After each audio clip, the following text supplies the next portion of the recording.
আসসালামু আলাইকুম বন্ধুরা, আপনারা দেখছেন Nahid tech tips YouTube channel. বন্ধুরা, টেকনো নিয়ে আসতে চলেছে তাদের latest powerful 5G smartphone Tecno Pova 7 ultra. বন্ধুরা, টেকনো তাদের পোবা সিরিজে এই প্রথম আলট্রা নাম অ্যাড করেছে এবং এই টেকনো পোবা 7 আলট্রা 5G নামে এই স্মার্টফোনটি খুব শীঘ্রই বাজারে আসতে চলেছে। তো চলুন স্পেসিফিকেশনগুলো জেনে নেই। আর আপনি যদি এখনো আমার চ্যানেল সাবস্ক্রাইব করে না থাকেন, অবশ্যই চ্যানেলটি সাবস্ক্রাইব করে ভিডিওটি দেখতে থাকুন। বন্ধুরা, টেকনোর এই পোবা 7 আলট্রাতে পিছনে তারা ট্রিপল রেয়ার ক্যামেরা সেটআপ দিয়েছে, কিন্তু আপনার ক্যামেরা সেটআপটা ট্রায়াঙ্গেল ক্যামেরা শেপ দিয়েছে। ক্যামেরার শেপটা আপনার সেটআপের ট্রায়াঙ্গেল ক্যামেরা শেপ, এবং এই ক্যামেরা সেটআপের যে এই ট্রায়াঙ্গেল শেপটা আছে এটার চারপাশ দিয়ে আপনার ব্রাইট এলইডি লাইটের ডিজাইন করেছে। তারা ব্রাইট এলইডি লাইট একটা ডিজাইন করেছে। বন্ধুরা, টেকনো পোবা 7 আলট্রা এই স্মার্টফোনে ডিসপ্লে হিসেবে টেকনো ব্যবহার করেছে 1.5K রেজুলেশনের অ্যামোলেড ডিসপ্লে, যেটা 144 বা আপনার 144 হার্টজ রিফ্রেশ রেট সাপোর্ট করবে, এবং এই ডিসপ্লের ম্যাক্স ব্রাইটনেস হলো পিক ব্রাইটনেস 4500 নিটস।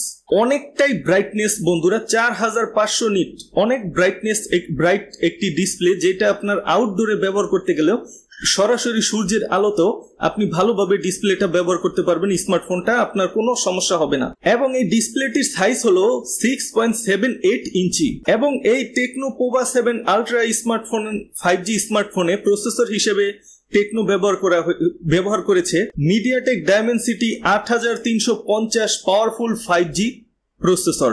এটি 4 ন্যানোমিটার ট্রানজিস্টরের উপর তৈরি করা একটি প্রসেসর, এবং এই প্রসেসরে জিপিইউ হিসেবে থাকছে মালি G615, এবং এই জিপিইউতে থাকছে MP6 মানে 6টি কোর। টেকনো তাদের এই স্মার্টফোনে দিয়েছে 6000 mAh এর নন রিমুভাল ব্যাটারি, এবং এটি সর্বোচ্চ 70 ওয়াট ফাস্ট চার্জিং সাপোর্ট করে, এবং 30 ওয়াট আপনার ওয়্যারলেস চার্জিং সাপোর্ট করে, এবং 10 ওয়াট রিভার্স চার্জিং সাপোর্ট করে।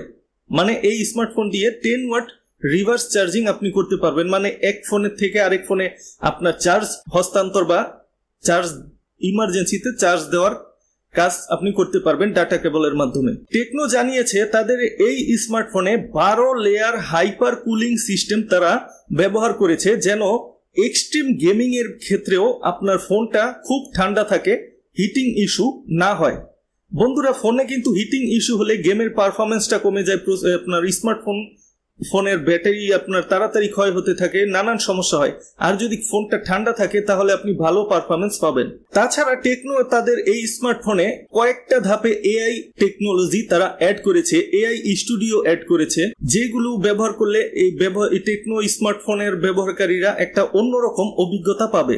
এবং সেই সাথে থাকছে আরো নতুন নতুন চমক।